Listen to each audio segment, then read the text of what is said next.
Hey there everybody, it's Rick Utzer here again with AirgunWeb, where we tell you the facts, not fluff. Today we're going to take a look at the Seneca Aspen, this time in .25 caliber.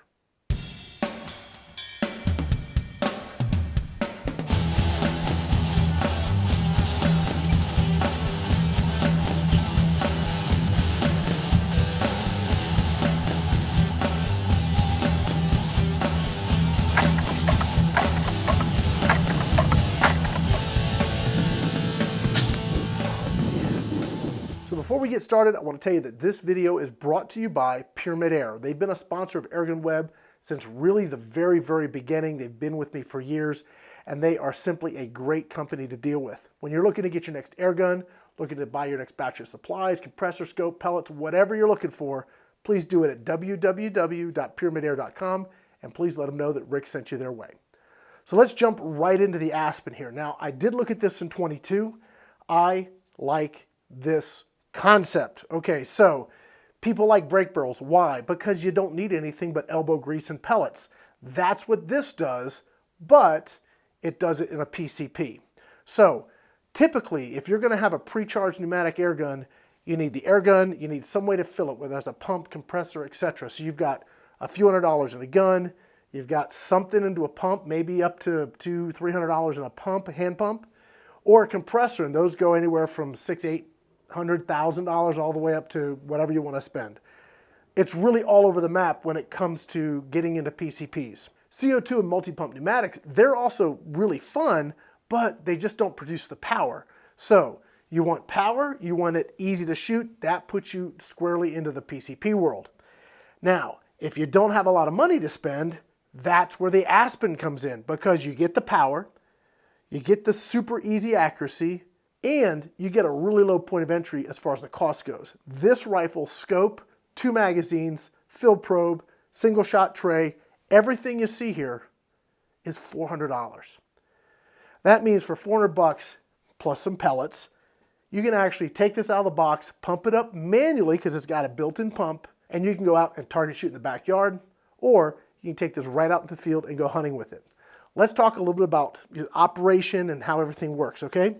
So, as I've been saying, it has an integrated pump. This has got a lock right here, so that's locked, that's unlocked. Now I've put this sling on it. That's my sling because I'm going to go hunting with this gun. It's got a pressure gauge here, lets you know where you're at. Now, where I've been shooting, it does also have variable power too. It's got so many things here. All right, I've been shooting this on high power. I get about 1 mag before I want to kind of top it off. And that's basically so that I stay consistent in my velocity. You can shoot 2 mags, but then those last few shots aren't going to be as powerful as your first few shots. So I just shoot 1 mag and then pump it up, and then I'm good to go. Okay, so how does that work?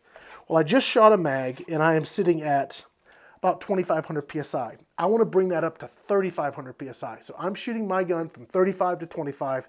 That's 1 mag on high. It's 8 shots. The first thing I'm going to do here is I'm going to oil this pump. And the manual tells you exactly how often you're supposed to do it. But you put your oil in that hole. And now, when you go to pump it, you're not going to burn the pump up. One of the things that's kind of easy to do if you don't pay attention to that, you're generating a lot of heat when you use this pump. If you don't keep it well lubricated and you try and pump too quickly, that's where you're going to have problems with the pump. All right, so I need to get this back up. It's going to take about 40 strokes, which is basically 5 strokes per shot. Here we go.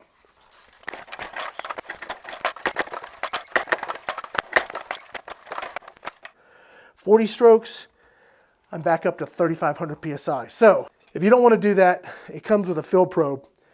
And something like the Nomad compressor, I've got some B-roll showing you right now.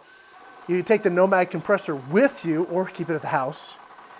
You can insert the probe and actually fill this in maybe a couple minutes. I don't know which would be faster, whether hand pumping or using the Nomad, but either way, you can get air into your gun, and you're never going to be without the ability to take that next shot.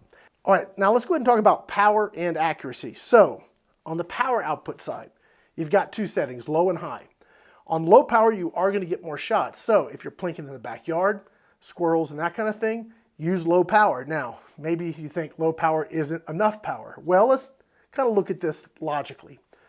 Your typical brake barrel, 177, 22, 25, doesn't matter, is going to run about 17, 18 foot-pounds. Now your magnums may push that to 24, 25 foot-pounds, and like your ultra magnums, and there's only a couple guns on the market that'll do it, will go around 30 foot-pounds. This is still producing more power on low power than basically 99 out of 100 brake barrels on the market today. And you can also then flip the switch to high power. Now on high power, things change. You get fewer shots, but you get a lot more power. And what I mean by that is that you're talking about 38 foot-pounds. So, and that's the average. That's not the max or the minimum. That's the average velocity. That is pretty impressive in a gun that's at this price point. Now, none of that matters if you can't hit the target. And that, again, is not something this has any problem with.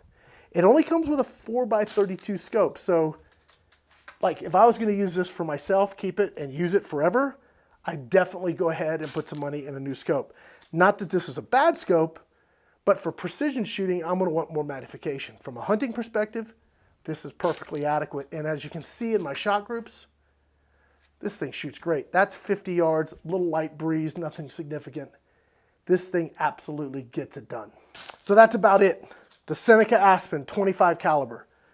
Good power, great accuracy, super easy. Whether you're taking it out in the field or you're shooting at the bench, you can use a compressor at home, use the pump in the field, keep it lubricated. That is super critical. Silicone oil, keep it lubricated. That's about it. My name is Rick Utzer here with AirgunWeb, where we tell you the facts, not fluff. Thanks for watching.